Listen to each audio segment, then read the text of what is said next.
नमस्कार मित्रांनो, स्वागत आहे तुमचं आपल्या चॅनलमध्ये. महाराष्ट्रामध्ये आत्ता एका नंदीची चर्चा चालू आहे, ती म्हणजे सचिनचीच. काय पळतो हा नंदी, एक सगळ्यांना माहिती आहे की त्याचा पळ जो आहे तो कशा पद्धतीचा आहे की आदत असो, ओपन असो किंवा दुसरा असो, कसलंही मैदान असो, त्या मैदानामध्ये 100% तो बाजी मारतो तर मारतोच. आणि चांगला एक नंदी जो आहे तो शाहिद भाई मोलाने नातेपुते यांच्या दावणीला आहे आणि हिंद केसरी नंदी आहे, ट्रिपल हिंद केसरी. आणि त्याची जी आहे ती वेगळीच छाप या बैलगाडा शरीर क्षेत्रामध्ये त्याने स्वतः निर्माण केलेली आहे. अशीच कामगिरी त्याने करावी असं मला वाटते. तसंच मित्रांनो, या बैलगाडा शरीर क्षेत्रामध्ये मथुर, बिंजोडचा बादशाह मथुर, एक माळशिरस आणि मथुर आणि राहुल दादा एक वेगळंच नातं आहे या मैदानाला. कारण की तुम्ही बघितलं मागच्या वर्षी मैदान झालं होतं, त्या मैदानामध्ये वेगाचा शेवट सर्जा आणि मथुर या गाडीनं त्या ठिकाणी प्रथम क्रमांकाचा जो मान जो आहे तो पटकावलेला होता.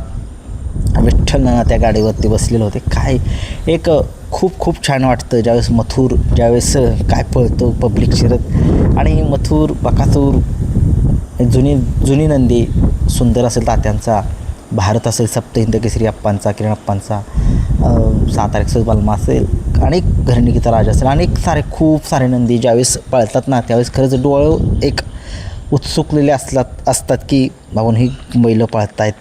आणि ही फाटी जी आहे ती प्रत्येक बैलांना एक वेगळीच छाप सोडून जाते. आणि बघितलं मथुरने आणि सर्जाने त्या मागच्या वर्षी ते मैदान गाजवलं होतं. त्याच्या मागच्या वर्षी रैना सावकारने हे मैदान गाजवलं होतं. यंदा कोण गाजवू शकतं आहे? काय तुमचा जो अनुभव आहे तो तुम्ही कमेंट्समध्ये सांगा की कुठली जोडे ती त्या ठिकाणी एक नंबर करू शकते किंवा तो जो हिंद केसरीचा बहुमान आहे तो पटकावू शकतो. याच्याकडे सगळ्या महाराष्ट्राचं लक्ष लागले.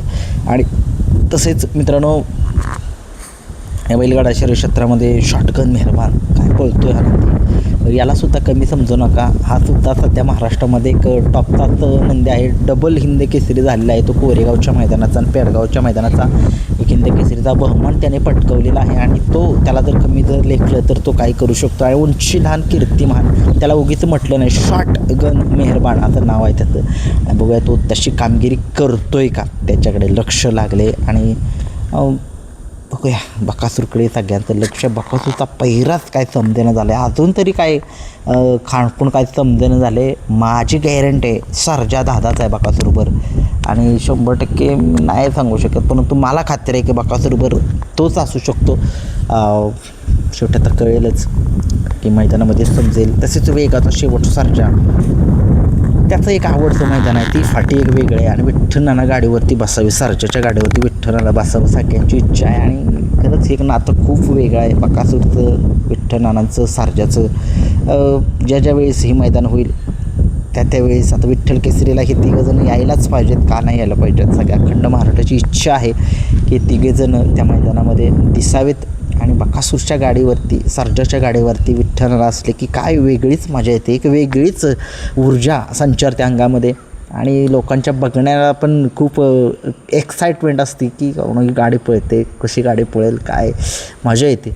बघूया त्यासुद्धा गाडीवरती विठ्ठलनाना असायला पाहिजेत. आता माळशिरसचं मैदान होते, सर्जाचा पायरा वेगळा आहे, बकासूरचा पायरा वेगळा आहे, परंतु गाडीवरती विठ्ठलनाना दिसावेत अशी लोकांची इच्छा आहे. बघूया ती पूर्ण होईल का. तसेच लक्षाचं थोडंसं कमबॅक लोकांना बघायचं आहे. आगा शिवनगरकरांचा म्हणजेच नवनाथ शेठ जगदाळे यांचा, तो सुद्धा एक टॉपच्या स्पीडनं पळतो. त्याचं कमबॅक जे आहे तो लोकांना बघायचं आहे, कशा पद्धतीनं पळतो आहे ते. तसेच आप्पांचा साई असेल, नगराध्यक्ष सचिन आप्पा वावरे माळशे यांचा साईसुद्धा कमबॅक करेल, 100% करेल आणि करतोच तो कमबॅक. त्यातंसुद्धा एक चांगलंच नियोजन आखलेलं आहे. बघूया तो सुद्धा कशा पद्धतीनं, कशा स्पीडनं त्या ठिकाणी त्याचं कर्तृत्व, त्याचं स्पीड दाखवतो आहे लोकांना, याच्याकडे लक्ष लागले सगळ्यांचं. तसेच मित्रांनो, सातारा एक्सप्रेस हरीण, आपल्या महाराष्ट्र साताराची आन बान शान, त्यानेसुद्धा कमबॅक करावं असं लोकांची खूप इच्छा आहे. आणि ती इच्छा लोकांची पूर्ण व्हावी. आणि बघूया फाटी जी आहे ती कुणाला लके त्या कमेंट्समध्ये सांगा, कारण की त्या ठिकाणी सगळेजण गुलालासाठी येणार आहेत आणि प्रत्येकाचा अनुभव प्रत्येकजण त्या ठिकाणी झोकणारच आहेत. खूप साऱ्या शुभेच्छा सगळ्या नंदींना. आपल्या पश्चिम महाराष्ट्रातील जेवढे नंदी पाळणार आहेत त्यांना अशीच कामगिरी करत राहा. धन्यवाद.